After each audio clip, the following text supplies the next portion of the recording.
मेरा फ़ौहर जा रहा था स्कूल और मैं उसको रेडी करने के लिए आज उठ गई क्योंकि मैंने ना रात को मेडिसिन वगैरह जो खाई हुई थी उससे थोड़ा-सा आराम था।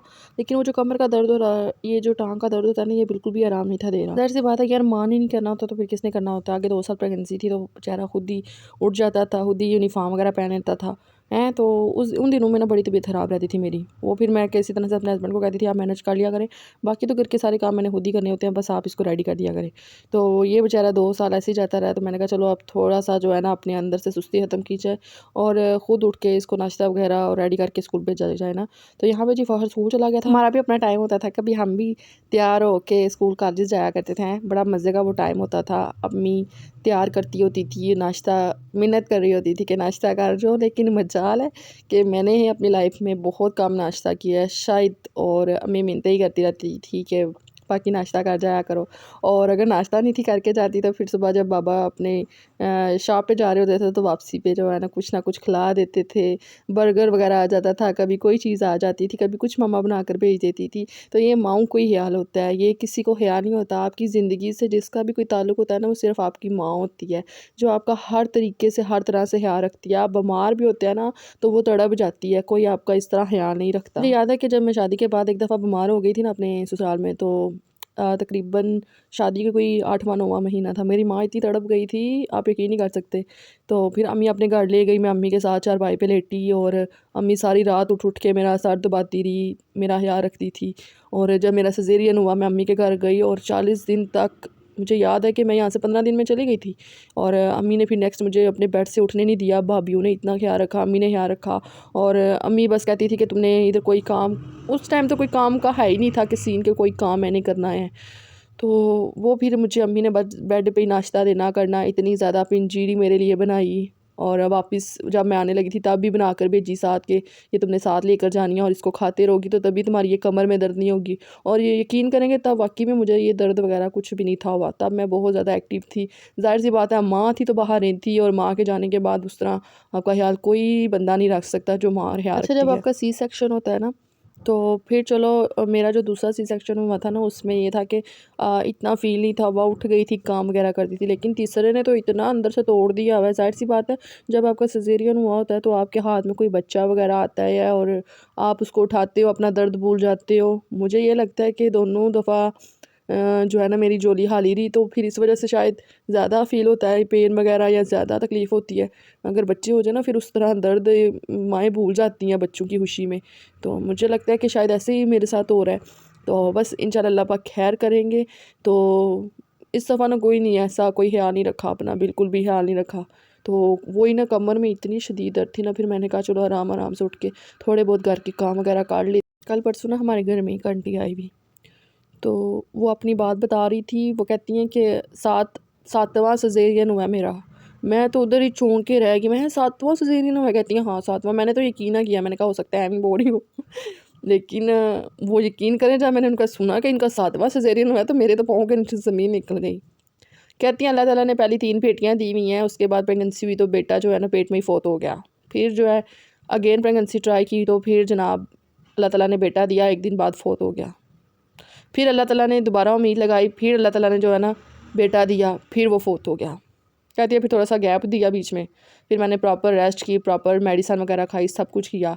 लेकिन फिर जो है ना ऐसा हुआ कि फिर जो बेबी था ना चेकअप करवाने गई, उस दिन बेबी बिल्कुल ठीक था। लेकिन फिर मुझे ना ऐसे मूवमेंट नहीं हुई। मैं दोबारा चेक करवाने गई, मेरा 9वां महीना लगने वाला था, 1-2 दिन ही रह गए थे। कहती मैं चेक करवाने गई और डॉक्टर से डेट लेने गई थी ना, वो कहती हैं मैं पहले डेट लेने गई थी। तो डॉक्टर कहते सब कुछ ठीक है, लेकिन घर आते ही ना मुझे ऐसा हुआ कि मूवमेंट नहीं हो रही। तो वो बता रही थी कि मैं हॉस्पिटल में गई और उन्होंने बताया जो है ना बेटा, उस माँ के ऊपर क्या गुजरी होगी जिसके इतने सिज़ेरियन हो गए हैं। तो मैंने उनको बोला अल्लाह ताला ने आपको बेटियाँ दी हुई हैं, आप इन्हीं को बेटा बना लें। ज़रूरी नहीं है कि ये बेटे ही आपका एहसास करेंगे या बेटे ही आपको पूछेंगे। ये बेटियाँ तो शहज़ादी होती हैं, इनका कोई नामोल बदल ही नहीं है, ठीक है। ये बेटियां ही बहुत ज़्यादा माँ बाप का एहसास करती हैं। अब मैं मायके होती हूँ ना, लेकिन मेरा ध्यान सिर्फ अपने अब्बू की तरफ होता है। उन्होंने कुछ खाया है, उनकी तबीयत ठीक है, कॉल आई है या नहीं आई, ये ख्याल सिर्फ बेटियां ही करती हैं और कोई दूसरा बंदा उस तरह ख्याल नहीं रखता। बच्चे ज़ाहिर सी बात है शादी कर लेते हैं, बीवी से मसरूफ़ हो जाते हैं, लेकिन बेटियाँ अभी भी, आपकी बेटी 7 साल की होगी ना आपका एहसास करना शुरू कर देगी। आप आज़मा के देख लें कि अगर आपके पास अल्लाह ताला ने ये बेटी वजह से नेमत दी हुई है, रहमत दी हुई है ना, इसका अल्लाह ताला का शुक्र अदा किया करें। ये बड़ी मुश्किल इनके से मिलती नसीबों हैं का ये नहीं पता चिड़ियाँ होता। होती हैं और ये अल्लाह ताला बहुत सारी ज़्यादा बेटियों के सब बेटियों के इनका नसीब ख्याल अच्छे रखा करें, करें। आमीन सुम्मा आमीन।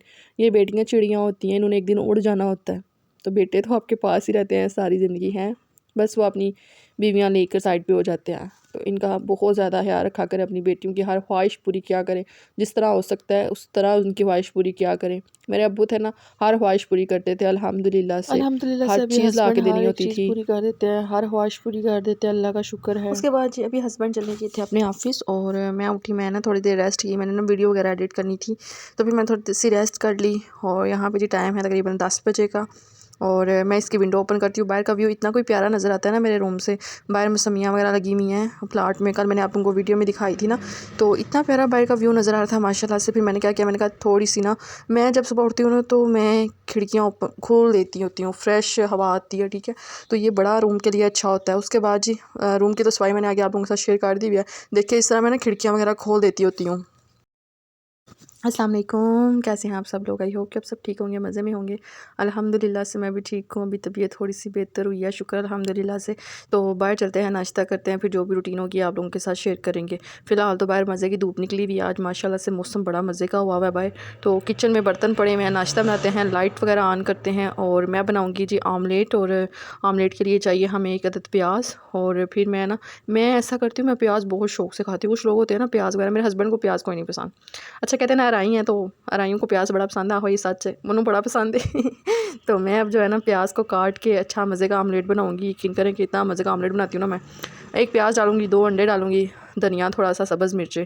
यकीन करें बहुत बहुत मज़े का मैं ऐसी ना साथ बांध खाऊंगी। मुझे ना डिप्रेशन हो रहा था और पता नहीं क्यों मुझे ऐसे लग रहा था मुझे डिप्रेशन हो जाएगा और मैं कहीं ख़त्म में हो जाऊंगी ना। तो मेरे हस्बैंड कहते हैं कि आज अगर आप सोई ना तो फिर आप देखना, आपको ज़ाहिर सी बात है सारी रात का मसला होता है, सारी रात फिर आप जो है ना यही सोचती रहती हो, पता नहीं मैं ना अजीब सी ख्यालात आते हैं दिमाग में। बीमार हो जाऊँ तो फिर मैं ये सोचने लग पड़ती हूँ कि मेरे बेटे का क्या होगा, अगर मुझे कुछ हो गया तो मेरा बेटे का ख्याल कौन रखेगा। तो ये ना 100 सवाल जहन में उठते हैं जब बंदे की तबीयत ना ठीक हो। बंदा फिर ज़ाहिर सी बात है सोचता तो है ना कि यार मेरी ज़िंदगी में ये सब कुछ क्या जा रहा है। इतना सोच समझ के बावजूद भी बंदा इतना सोचने में मजबूर हो जाता है कि चलो हस्बैंड का तो कोई नहीं, हस्बैंड दूसरी शादी कर लेंगे, लेकिन बेटे का ये होता है कि उसे दूसरी माँ उस तरह प्यार नहीं कर सकती, उस तरह ख्याल दूसरी माँ नहीं रख सकती जो अपनी माँ सगी माँ रखती है। क्योंकि मुझे पता है ना मेरी अम्मी नहीं है, तो फिर मुझे ये सब कुछ करना पड़ता है।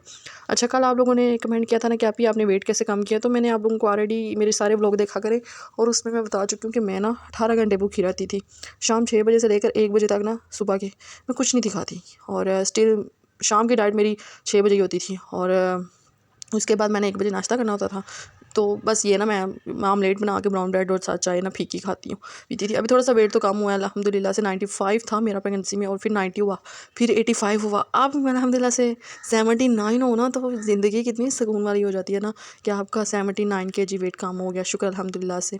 तो बस मैं इसी तरह का आमलेट बना लेती होती हूँ और साथ ब्राउन ब्रेड मंगवा लेती होती हूँ ना। अब वीकनेस की वजह से डॉक्टर ने सख्ती किया है कि आप का मोटापा जो है ना ये आपको ड्रिप्स लगने की वजह से हुआ है, ये आपके अंदर कुछ भी नहीं है। कोई होता है ना कि आपके अंदर कोई क्या लें कि आप बहुत ज़्यादा वीक हो गए हैं, तो फ़ास्ट फूड खाना, ठीक है, मेरे अंदर ये था कि बहुत ज़्यादा डिप्रेशन हो गया था, फ़ास्ट फूड खाती थी, हर एक चीज़ खाती थी, तो उस वजह से मुझे लगता है कि मेरे साथ ना ये मसले मसाइल हो रहे हैं। तो अभी जल्दी से मैं जो है ना नाश्ता वगैरह करूँगी और उसके बाद थोड़ा बहुत काम करने वाला है। मैं जितनी देर में नाश्ता वगैरह कर लूँगी ना, फिर मैं क्या करूँगी कि बर्तन वगैरह धो लूँगी, सफाइयाँ कर लूँगी। सफाइयाँ तो मैंने मोटी मोटी की है ना, लेकिन मैं सही तरह झाड़ू लगाऊँगी, टाँकी लगाऊँगी, तो फिर ज़ाहिर सी बात है ना। तो अगर आप मेरे चैनल पे न्यू है तो मेरे चैनल को सब्सक्राइब कर दे, लाइक कर दे और एक अच्छा सा कमेंट कर दे। मुझे आप लोगों की सपोर्ट की बहुत ज़्यादा ज़रूरत है। तो चले जी, मुझे आप लोगों ने दुआओं में याद रखना है। अभी मैं नाश्ता करूँगी, उसके बाद बर्तन हैं कुछ धोने वाले, ये तो बर्तन धोऊँगी और फिर जो भी रूटीन होगी ना इंशाल्लाह आप लोगों के साथ शेयर करूँगी। तो अभी इसको ना मैंने थोड़ा सा भगो के रखी। अच्छा आप लोगों ने ना मेरी शक्ल सूरत को इग्नोर करना है और अभी ज़ाहिर सी बात है सुबह का टाइम है, तो मैंने कहा चलो ठीक है, मैं ना आगे कभी सामने नहीं आती, लेकिन चलो वो थोड़ा बहुत ही ना चलता रहता है, ठीक है। तो चलो जी, मुझे दुआओं में याद रखना है। इंशाल्लाह मिलेंगे एक अच्छे से व्लॉग के साथ। अल्लाह हाफिज़।